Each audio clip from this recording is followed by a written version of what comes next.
और हल्का बंदियों को एतराज़ बनाकर जो है कि इलेक्शन को ताख़ीर करने की जवाज़ ढूंढने की कोशिश की जा रही है। और इसमें उनको पाकिस्तान में बेदखल करने की एक कैंपेन चलाई जा रही थी कि 90% जो गैर कानूनी यहाँ पे मुकीम थे गैर मुल्की वो यहाँ से जा चुके हैं। तो इसमें एक और जो बड़ा फैक्टर है वो IMF का भी है। आयन के अंदर रहते हुए इलेक्शन करवाएं ताकि एक मुस्तहकम हुकूमत हो और फिर उसके साथ जो है कि लॉन्ग टर्म पार्टनरशिप की जाए। ये इन खदशात का इज़हार करना जी कि इलेक्शन में भी कोई ताख़ीर होगी या कोई मसला होगा, मेरा ख्याल है ऐसा बात नहीं होगी। अस्सलाम वालेकुम नाज़रीन, औसाफ ABN डिजिटल में खुशामदीद। 3 बड़ी अहम डेवलपमेंट आपसे शेयर करेंगे जिसके नतीजे में ये कहा जा सकता है कि जो क्यास आराइयाँ या ऐसी गैर यकीनी सूरत हाल पैदा करने की कोशिश की जा रही है कि शायद 8 फरवरी को इंतखाबात नहीं होंगे, ऐसा हरगिज़ नहीं है। और इस वक्त दिखाई ये दे रहा है कि इलेक्शन अपने वक्त पर होंगे। वो 3 क्या अहम डेवलपमेंट है ये आपसे शेयर करेंगे और फिर इसके साथ साथ ये क्यास आराइयाँ फैला कौन रही हैं, इसके पीछे मुहर्रिकात क्या हैं, उनके ऊपर थोड़ी सी हम बात करेंगे। सबसे पहली और अहम बात तो ये है कि इस वक्त कुछ पटिशन्स फाइल की गई और ये कहा गया कि जी कि इंतखाबी फहरिस्तों को और हल्का बंदियों को एतराज़ बनाकर जो है कि इलेक्शन को ताख़ीर करने की जवाज़ ढूंढने की कोशिश की जा रही है। और इसमें सबसे बड़ा जो मौक़िफ़ इख्तियार किया गया वो पाकिस्तान में गैर कानूनी जो तारकीन वतन है, गैर कानूनी जो यहाँ पे गैर मुल्की बाशिंदे हैं, उनको पाकिस्तान में बेदखल करने की एक कैंपेन चलाई जा रही थी। और ये कहा जा रहा था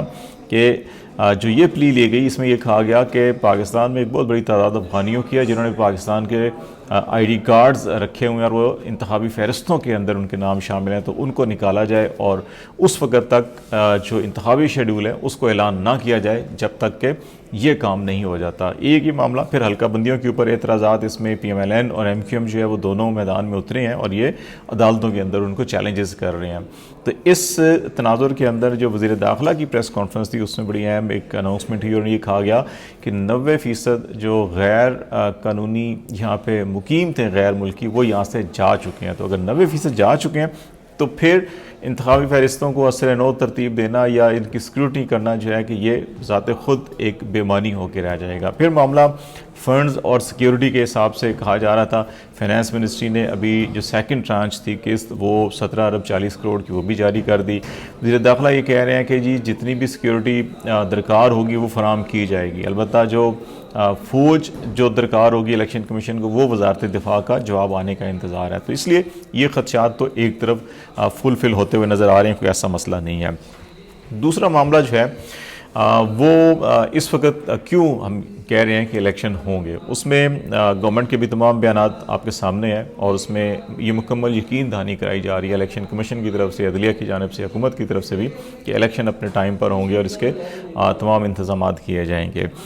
इसमें एक और जो बड़ा फैक्टर है वो IMF का भी है। IMF ने पाकिस्तान के साथ जो दूसरी किस्त देनी थी अभी जो एक आर्जी प्रोग्राम हमने उनके साथ किया था 9 माह का, उसमें उनका स्टाफ लेवल डेलीगेशन यहाँ से हो चुका, इत्मीनान का इजहार हुआ, स्टेटमेंट अनाउंस हुआ, लेकिन अभी जो 14 दिसंबर तक जो एजेंडा शेड्यूल आया उसके अंदर पाकिस्तान नहीं है। और IMF पाकिस्तान के ऊपर मुसलसल दबाव ये डाल रहा है कि आप अपने आयन के अंदर रहते हुए इलेक्शन करवाएं ताकि एक मुस्तहकम हुकूमत हो और फिर उसके साथ जो है कि लॉन्ग टर्म पार्टनरशिप की जाए और अगला जो प्रोग्राम है उसके साथ फिर वो आगे बात बढ़ाई जाए। तो इसीलिए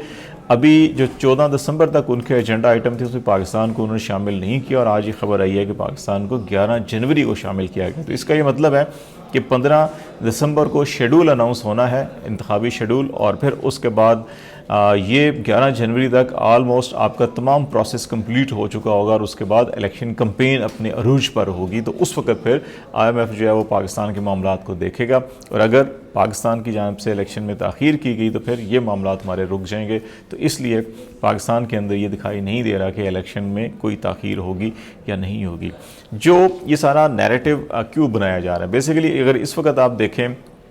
KP के अंदर आपको एक इलेक्शन कैंपेन जो है वो बड़ी अवामी मुतहर्रिक सतह पे नज़र आ रही होगी। लीडरलेस है, क़यादत जो है कि नहीं है तहरीक इंसाफ की, लेकिन वहाँ पे लग रहा है कि जैसे KP पूरा जो है कि वो इलेक्शन मूड में आ चुका है और वहाँ पे बड़े बड़े कन्वेंशंस हो रहे हैं, वर्कर कन्वेंशन हो रहे हैं, मकामी क़यादतें हैं और बेपनाह उसके अंदर हजूम है। ये वो एलिमेंट है जिसने ऐसी तमाम जमातों को या अनासर को जो शिकस्त खुर्दा ज़हनीत के हामिल हैं, जिनको नज़र आ रहा है है कि अवाम उनके साथ नहीं है, तो वो ऐसी अफवाहें फैलाते हैं कि इलेक्शन नहीं होंगे या हम जो है 2/3 से आएंगे, फिर वो 2/3 का जो बयान दिया फिर कहा गया नहीं हम सादा अक्सरियत से आ जाएंगे, हमें सादा अक्सरियत दी जाए। अब वही ये कह रहे हैं जी कि हमें सादा अक्सरियत ना मिली तो हम किसी के साथ मिलकर हुकूमत नहीं बनाएंगे बल्कि अपोजिशन में बैठने को तरजीह देंगे। तो ये चीज़ें बड़ी वाज़े तौर के ऊपर नज़र आ रही हैं। तो इसलिए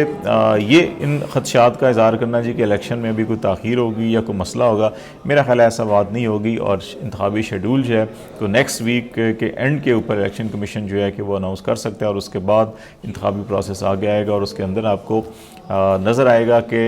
KP के अंदर जिस तरह से बहुत ज़्यादा एक्टिविटी हो रही है, तो पंजाब में भी अवाम आपको भरपूर तरीके से इस मुहिम के अंदर उम्मीद है कि 1-2 हफ्तों के बाद नज़र आएंगे।